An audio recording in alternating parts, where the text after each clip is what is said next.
Hi hello नमस्कार, स्वागत आहे तुमचं माझ्या यूट्यूब चॅनलवरती। आज मी मस्तपैकी असं ठरवलं की घरी सगळ्यांना गुलाबजामुन बनवून द्यावं आणि खवा आणला होता, त्यात थोडासा मैदा मिसळला आणि मस्तपैकी थोडंसं दूध टाकून असं मळून घेतलं, छान सॉफ्ट बराच वेळ मळल्याच्या नंतरला असे गोल गोल गोल गोल छोटे छोटे छोटे गोळे बनवले आणि गुलाबजामुन तयार केले। रात्री 11 वाजले होते आणि प्लीज तुम्ही ना चॅनलला सबस्क्राईब नाही करत, व्हिडिओला लाईक नाही करत, शेअर नाही करत, प्लीज मला सपोर्ट करा, चॅनलला सबस्क्राईब करा, व्हिडिओला लाईक करा, शेअर करा आणि कमेंट करा।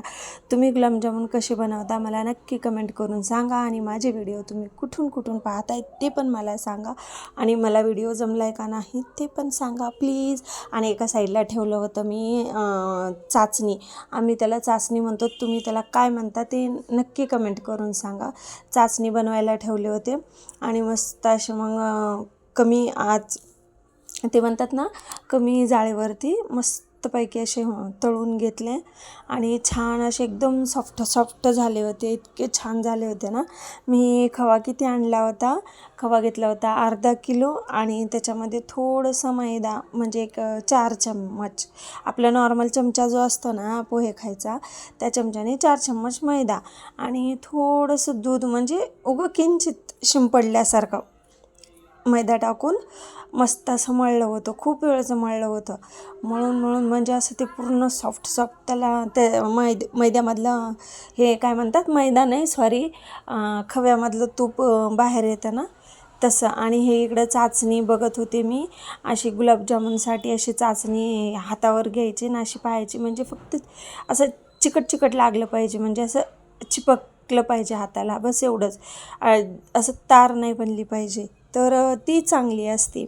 आणि इतकी मेहनतीनं मी व्हिडिओ बनवला, गुलाबजामुन केले आणि मला एकही उरला नाही, सगळ्यांनी पार करून टाकलं आणि अर्धा किलो खव्यामध्ये मॅक्झिमम 90 झाले होते, 90 झाले होते, म्हणजे मी मीडियम साईजचे केले होते गोळे, असे जास्त पण असे मोठे नाही केले, कारण ते तळल्याच्या नंतरला थोडेसे फुलतात ना, फुगल्याच्या नंतरला थोडेसे मोठे होतात, म्हणून मग मी मीडियम साईजचे केले होते। तर मला माहिती, मी मोजले होते गोळे, ते 90 गोळे कंप्लीट झाले होते आणि मग थोडे असे टाकून मंदाच्यावर मस्तपैकी तळून घेतले होते। आणि हा सॉरी म्हणजे अशात व्हिडिओ नाही टाकला, शॉर्ट्सच टाकत होती, कारण माझं थोडंसं यूट्यूबचं प्रॉब्लेम झालं होतं। लाईव्ह घेतलं तर मला लाईव्हला चॅट दिसत नव्हती, त्या परेशानीमध्ये मला वाटलं काय झालं काय माहिती, आता नवीनच एक आत्ताच तर कुठं सुरुवात केली आणि त्याच्यामध्ये प्रॉब्लेम आला, मला वाटलं काय झालं काय नाही, काहीच कळत नव्हतं। मग खूप सर्च केले आणि तो प्रॉब्लेम सॉल्व झाला फायनली। आणि मग आता मला लाईव्ह घेतल्यानंतरला मी सेटिंग पण केले होते, असं वाटू देऊ नका की सेटिंग नसेल केल्यामुळं ते लाईव्हला चॅट नसेल दिसत, म्हणून मी सगळं केलं होतं, तरी पण मला लाईव्हला चॅट दिसत नव्हती। मग नेमकं काय प्रॉब्लेम झाला होता काय माहिती, मग खूप सर्च केले, खूप यूट्यूबला व्हिडिओ बघितले, हे केले आणि असे मध्ये थोडंसं मी 5-6 काढत होते, कारण माझी कढई छोटी होती, माझ्याकडे जास्त भांडे वगैरे नसल्यामुळं माझ्याकडे छोटी कढई होती, मग तेवढ्या कढईमध्ये जेवढे मोकळे बसतील का तेलामध्ये तेवढेच टाकत होती, म्हणजे किती 7-8 बसत होते त्या कढईमध्ये। आणि हे मस्त बघा किती छान दिसतं, हे गोल्डन कलरचे, आणि हे तळून घेते, पॅक रेडी झालेला आहे माझा।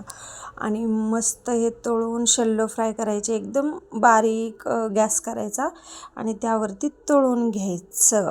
आणखीन तुम्हाला माझे व्हिडिओ कसे वाटतात ते सांगा, मला गुलाबजामुन बनवायला चांगले आले का नाही ते पण सांगा, आणि प्लीज माझ्या चॅनलला सबस्क्राईब करा, फॉलो करा। आणि हे पाकामध्ये मी गरम तळलेले मस्तपैकी असे गोळे टाकत होती आणि त्याला मग सोडून द्यायचं रात्रभर, मस्तपैकी असा पाक पिऊन घेतात आणि ते पाक पिल्याच्या नंतर असे मस्त लागतात, काय सांगा, असे रस एकदम भारी झाले होते।